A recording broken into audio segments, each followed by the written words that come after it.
Welcome to another In Wheel Time podcast, a 30-minute mini version of the In Wheel Time car show that airs live every Saturday morning, 8 to 11 a.m. Central. Shield.com. From the world-famous Sugar Shack Studios outside Houston, Texas, this is the In Wheel Time Car Talk Show. It's a bonus look-see, a walk-around of the all-new Ineos. Hope I'm pronouncing that right, with Andy and Mercedes Lilienthal. Yeah. Plus, we'll get you caught up on the stories making automotive news headlines this week. Howdy, along with Mike out of this world, Mars. We always need more Jeff Zekin.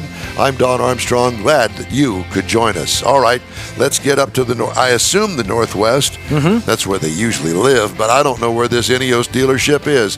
Andy and Mercedes Lilienthal, good morning. How are you guys? Look at you. Look at that. Good morning. We're in a different place right now. Where are you?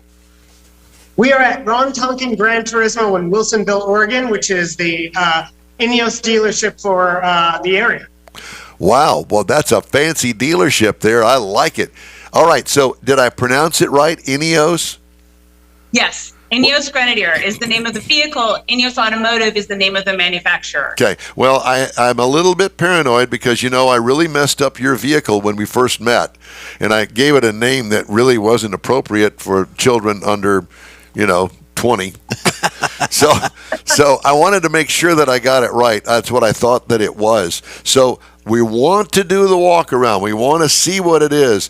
This is a brand new manufacturer. Where are they headquartered? So they're headquartered in the UK. The vehicle itself is manufactured in Embark, France, which is right on the border of Germany and France. Okay. And is this their very first vehicle? It is, yes. Okay. And what about the MSRP of this? Is it an SUV? I can't tell.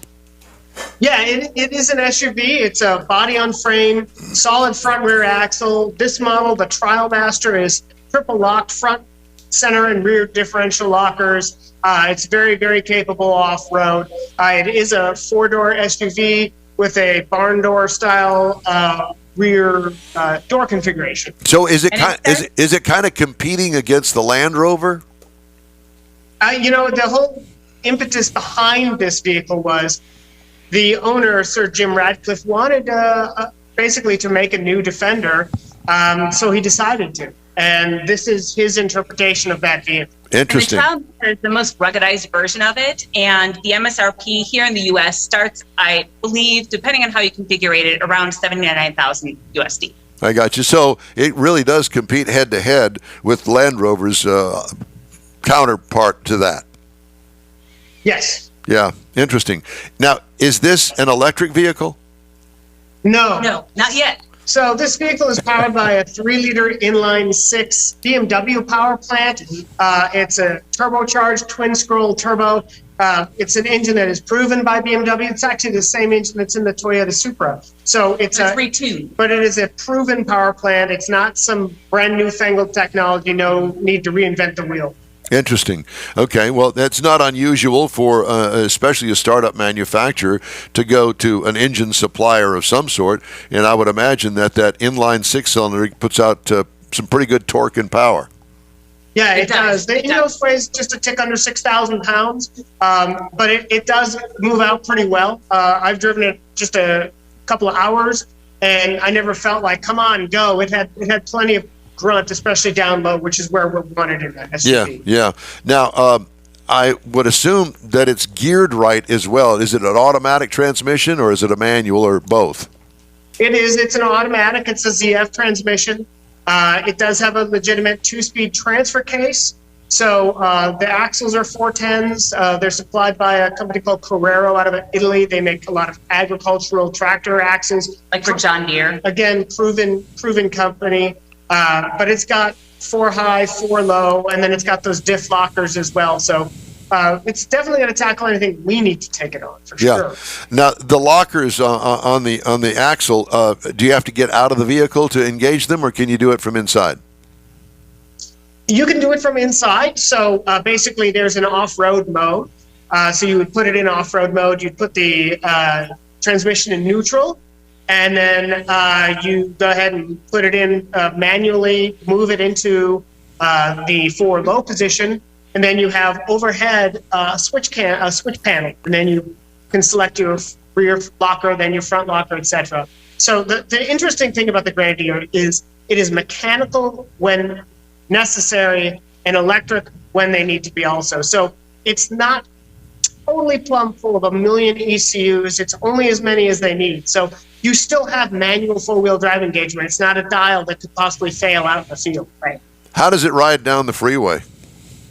It actually rides surprisingly well. I was surprised. It's taut, but it's solid front and rear axles. This is not designed to be a Rolls Royce. It's designed to be a very useful tool, and it's unapologetically truck-like. But that's what it was supposed to be. It's not supposed to be a posh luxury SUV. It's supposed to be a very capable SUV. Does it have short front and rear overhangs? It does. It has very short front and rear overhangs. Like, I don't know, about maybe, big. Yeah, it's not. Yeah. It has very short front and rear overhangs. It's got very ample ground clearance, skid plates. I'll show you during the walk around. Yeah. Okay. Well, let's do the walk around. I'm ready. I'm anxious to see it. Sure. Yeah, absolutely. So, here's the front of the vehicle. So right now we actually, it comes with Michelin, it comes with BF Goodrich KO2 all-terrain tires, but because we're going to be doing thousands of miles in snow and ice, we switched over to a Michelin X-Ice tire, but in the same size, 265/70 R17. But we wanted the maximum winter traction possible. So, but you can see on the side here, they have this T-track, and you can actually mount accessories, shovels, anything like that you'd want on the outside, cases, so on and so forth. So it's got this utilitarian aspect to it. When you open the doors, it's not Corinthian leather here. It is more functional, and it's comfortable though, by far, more comfortable than I expected it to be. So your center gauge, your gauges are in the center on the LCD screen there, and then you can see perhaps it's a little dark there, but you can see it's you've got your automatic shifter out of a BMW, and then your transfer case as well. You can see also the switch gear is very sort of utilitarian. It's very purpose built, and it's up there where you can reach it easy. It looks to me, Yeah. you guys, that the dash is a little bit lower than it would be in a normal vehicle. Is it just a vision that I'm seeing, or is it really that way? No, it is a little bit lower, but the nice thing about it is, sort of like some of the older Land Rovers, is it's low, so you have a nice field of vision. I can see the front of the vehicle in the corners. So when you are off-roading or in a challenging situation, you can see your corners. And I've been in off-road vehicles before where you can't see anything, and you have to rely on your spotter to tell you where to go all the time because you can't see diddly because the windshield's this big. I really like the idea of having that track along the side so you can mount your shovels or whatever else that you've got to take with you. Yeah, it's standard T-track. So we'll open the back door here real quick. And we have the seat covers on here. These are a nice, real sturdy seat cover. But we've got a 120-volt outlet in the back, and then USB as well. So we'll have plenty of places to plug in. I know it's a little dark. But and then there's a couple of things up on the ceiling here. You've got your grab handle, but you also have some sort of proprietary mounts. But the rear is really interesting. So it comes with this. We have this ladder so we can get up on the roof. We're carrying 10 gallons of fuel up there.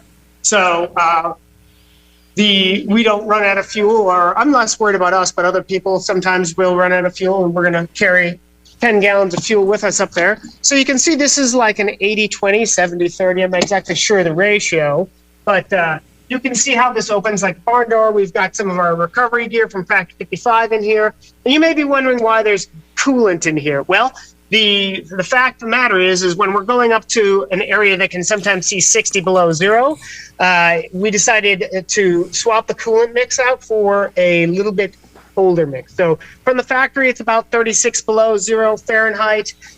With the mixer we're putting in, we're going to be good below 60 degrees Fahrenheit, and that's an ambient temperature, not a wind chill. But you can see here too, by the way. So we've got more T-track back here, and this is going to be absolutely great for us So you can just push these little, or you pull them. I'm not even sure. You push them down. You can move them around. Well, you can. We haven't used them yet. Yeah, you could lock things in. Yeah. Yeah. So we're gonna have these. We've got And up above too, right here. and there are tie down points Tie-down points. here as well. And they're load rated too. They're not just the real lightweight ones. Yeah. They're heavy duty ones. Yeah, what she said. So Andy, are you going to utilize those the exterior tracks for any of your gear?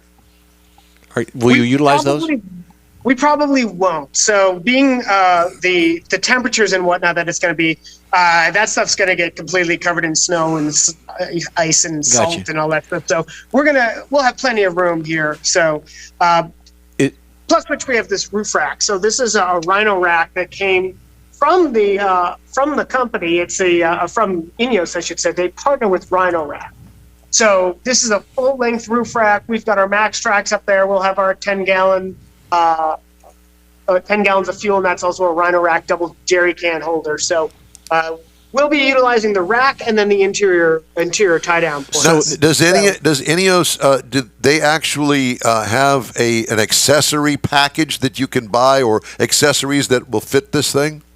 Absolutely. So that Rhino Rack is one of the accessories. You've got, for instance, we have rock sliders on this one. The rock sliders are another factory accessory. If you don't want rock sliders, they offer running boards or steps. So those are more accessories. They have a whole host of other accessories, and then of course you can order these as you choose. Like this one has the snorkel on the front. We've got the roof rack, which was an accessory. We added the max tracks and the Rhino Rack fuel cans, the Rhino Rack fuel can holder. So, and this is of course the snorkel here that goes down into the air box. So that's going to help keep some clean air. And it's great that it's kind of rear facing. There were some people on the 2020 Alcan who had snorkels, and when they opened their air box, it was basically a snowball in there. Wow. So is that the actual vehicle then that you'll be using? This is the actual vehicle. We're one step away from being ready. The only thing we need to do is put our decals on it. So, but we're gonna switch. We're gonna switch around here. I'll let Mercedes do some talking. We'll let Michael send you some in-wheel time decals. Oh, great. Great. Yeah, we know where they'll probably go onto the luggage. Yeah, so we do. You've talked a couple of times. We haven't really talked and explained exactly what you're going to do with this vehicle. So we need to touch on that real quick. That's perfect timing. So Andy's the driver, as you pretty much guessed, and I'm the co-driver, the navigator. So the Alcan 5000. Actually, this is a perfect segue. Thanks, guys. So the Alcan 5000 Rally is in its 40th year iteration. And this year, it is going, it's basically a 10-day time, speed, distance rally. And over those 10 days, we travel over 5,000 miles. Oh, my gosh. We're going to put a picture of the map up here on the screen real quick so that people can understand. I mean, 5,000 miles, 5,000 miles, but look at the map and see where it goes. Exactly. So we start near Seattle, and we basically go all the way due north, all through British Columbia. So we start from Kirkland to Yellowknife, to Whitehorse, optional route all the way up to Coldfoot, Alaska, down to Valdez, and we finish in Anchorage through Fairbanks. Oh my gosh. Think about that for a second. Yeah, Ice and snow, you have to be comfortable driving on the snow. Hence why Michelin X-Ice tires are going to be extremely instrumental in this journey. So I want to know, do you have a new snow parka? We do. We do. Because I imagine the fashionista that you are, you probably made a little stop somewhere at Saks Fifth Avenue or something to get your parka. My version is buying one at Mountain Hardware because that's kind of my Saks Fifth Avenue. But I bought one that is $850 down, and Andy's got one that he bought actually for the 2020 rally. So we are going to be looking like the Michelin Man. Yeah, he's pretty much like Michelin Man. I was going to say penguin, but Michelin Man, penguin, same thing. So when does this thing start? So we leave for the rally on the 19th of February, and it starts on the 21st of February, and it finishes on March 1st. You hope that it does. 10 days out. Yeah. Oh, it will. Now, how many competitors, I guess you would call them, are on this route with you? So I believe there are 40 teams. Is there 40 or 42 teams? I believe it's 40. I think they capped it at 40 teams total. In the winter rally, there are just four-wheeled vehicles. I don't think there's ever been a 6x, but there's four-wheel vehicles. So they could be rear-wheel drive, they could be all-wheel drive, 4x4s. In the summer iteration, there can be motorcycles as well, or Euros if you wanted a sidecar, and in addition to vehicles.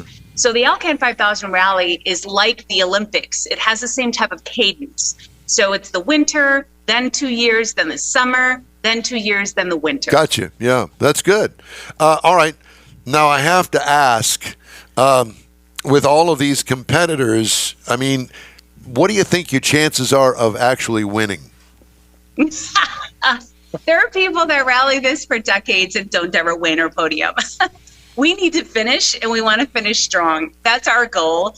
And we want to do ourselves proud, and we want to do the vehicle proud.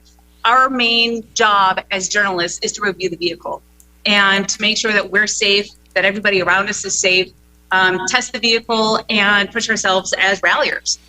So that's our main goal. It's a heck of a test. Have the random chance of podium, that's great. But for us, our goal is to finish without any mechanical issues, finish strong, whatever that looks like. That's what the gods have in store for us. Will you be stopping at any Buc-ee's on the way? I don't think there's any Buc-ee's there.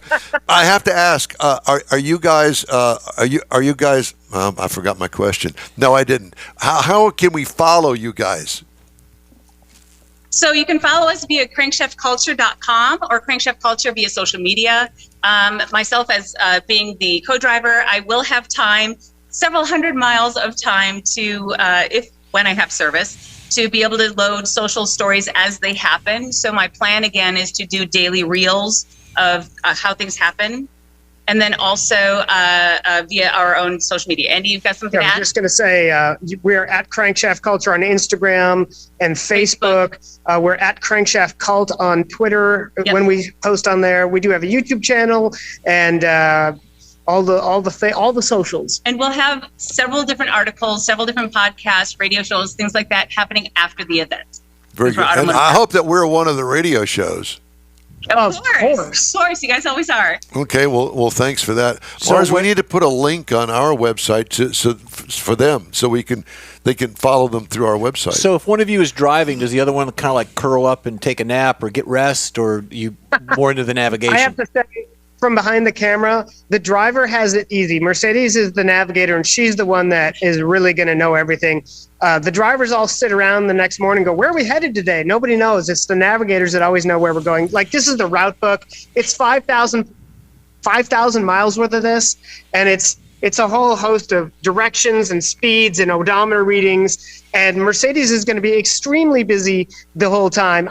If anybody, I'm the one that has it easy. She's the one that's going to be doing the majority of the work. So that was time, speed, distance calculations that you saw, incremental ones, which we're still learning how to do.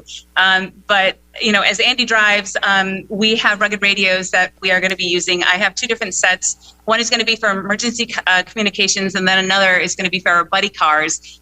They're actually not going to have handhelds. They're going to be plumbed into magnetic radio, or not magnetic. They're actually going to be mounted on the Rhino Rack roof rack antennas. So, but just for these purposes, we have them, so handheld. So if we need to go dig somebody else out or whatnot, we do have the antennas that are handheld as well. But for the actual rally purposes, they will be cabled up to external antennas.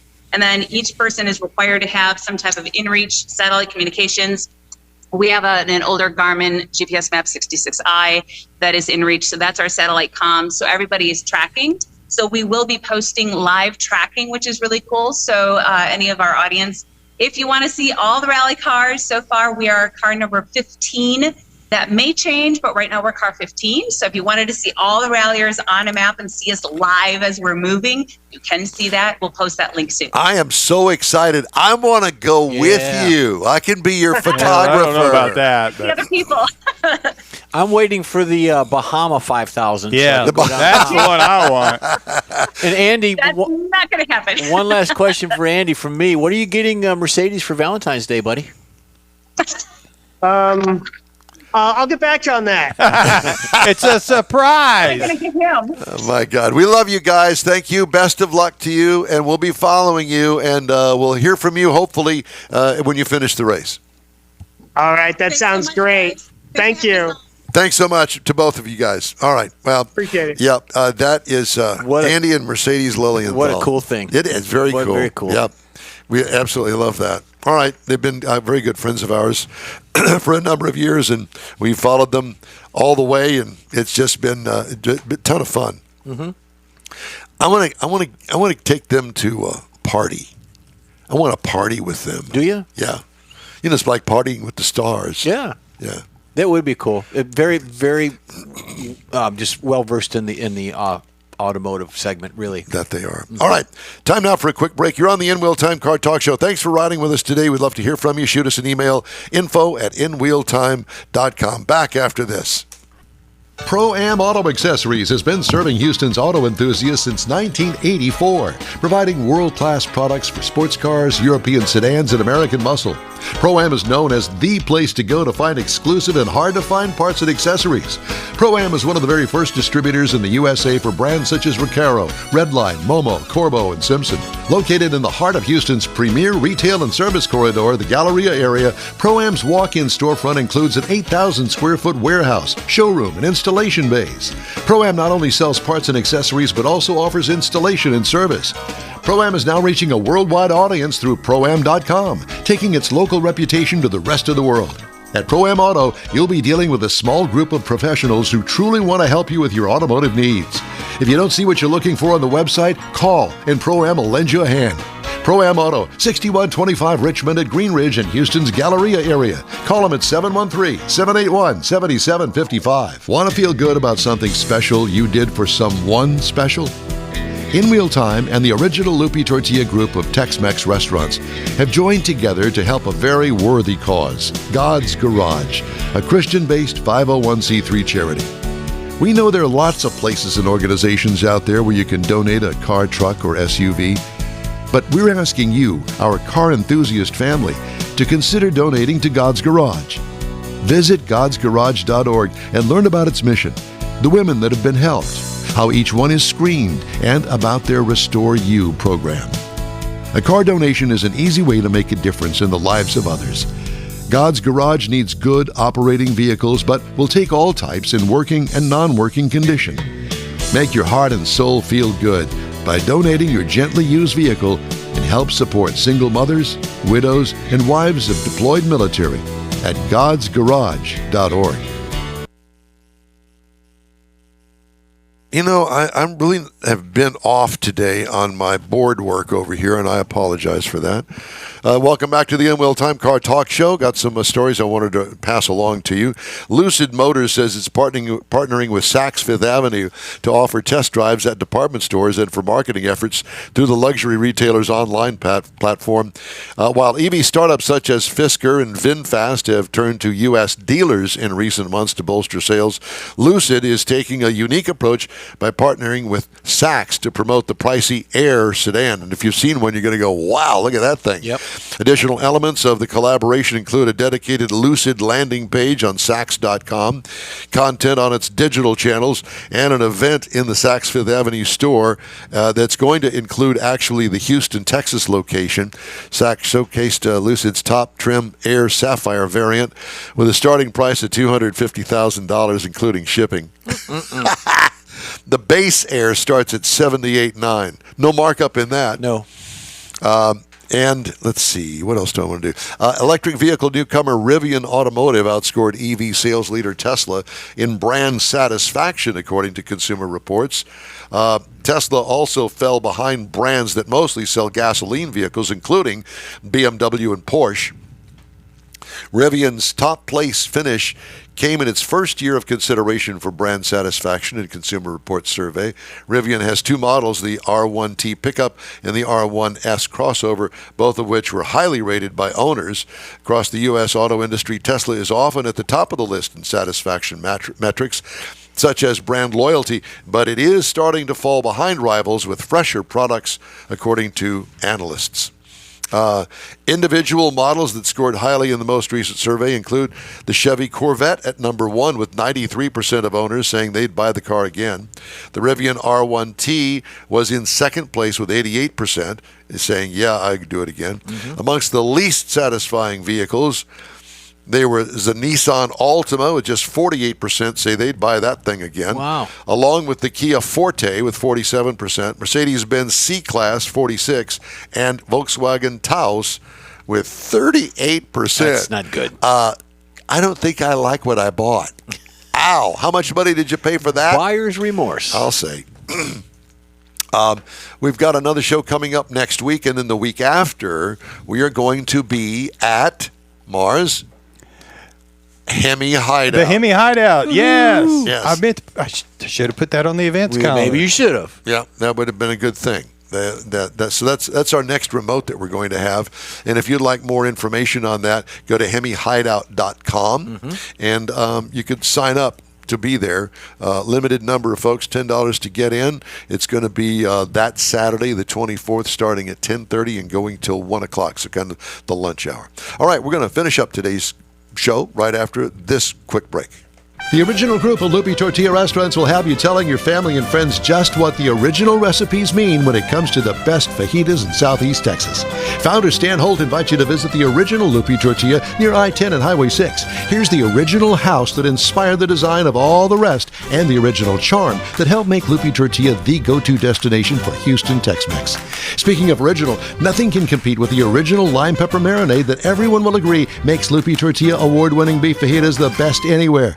Lupi Tortilla Katy is another location that gives you the same quality and service Houstonians have come to expect at Lupi's. It's located just off I-10 and the Grand Parkway at Kingsland Boulevard in Katy. Find yourself in Aggieland? Head to the Lupi Tortilla in College Station, located just around the corner from Kyle Field. It's a great place to enjoy those famous frozen margaritas before or after the game.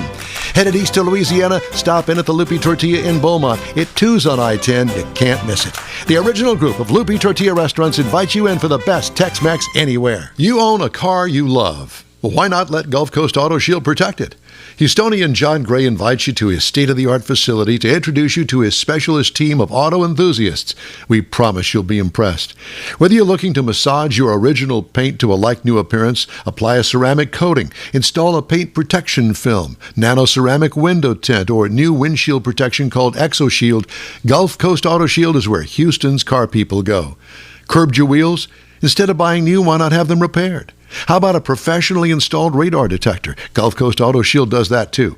Get a peek inside the shop and look at the services offered by getting online and heading to gcautoshield.com. Better yet, stop by their facility at 11275 South Sam Houston Tollway, just south of the Southwest Freeway, and get a personal tour. Gulf Coast Auto Shield is your place to go for all things exterior. Call them today, 832-930-5655 or gcautoshield.com. Well, that's it for this week's In-Wheel Time Car Talk Show. Here's your invitation to follow us on Facebook. Give us a like, tell your friends about us, share our stuff. We'll keep you posted on all things automotive all week long, including award-winning interviews, new car reviews, upcoming events, cruise-ins, racing, and car, truck, and SUV goodies. Yep. When you need to hear some good car talk during the week, you can find the In-Wheel Time Car Talk Show 24/7 via the iHeartRadio app. We live stream this show on Facebook, YouTube, and InWheelTime.com every Saturday, 8 to 11 a.m. Central. Daily 30-minute podcasts are available from your favorite streaming provider. We post a new episode every day. Every day. The In-Wheel Time Marketing Advertising Advisor and Video Technical Director is we always need more Jeff Zekin. Yep. From booking agent, do-it-all, and IT connoisseur, Mike Mars, and Chief Engineer David Ainsley. I'm Don Armstrong. We hope you join us for another live, award-winning production of the In-Wheel Time Car Talk Show next Saturday, February 17th, on all of our In-Wheel Time Car Talk outlets. Have a great weekend, and keep your wheels on the pavement.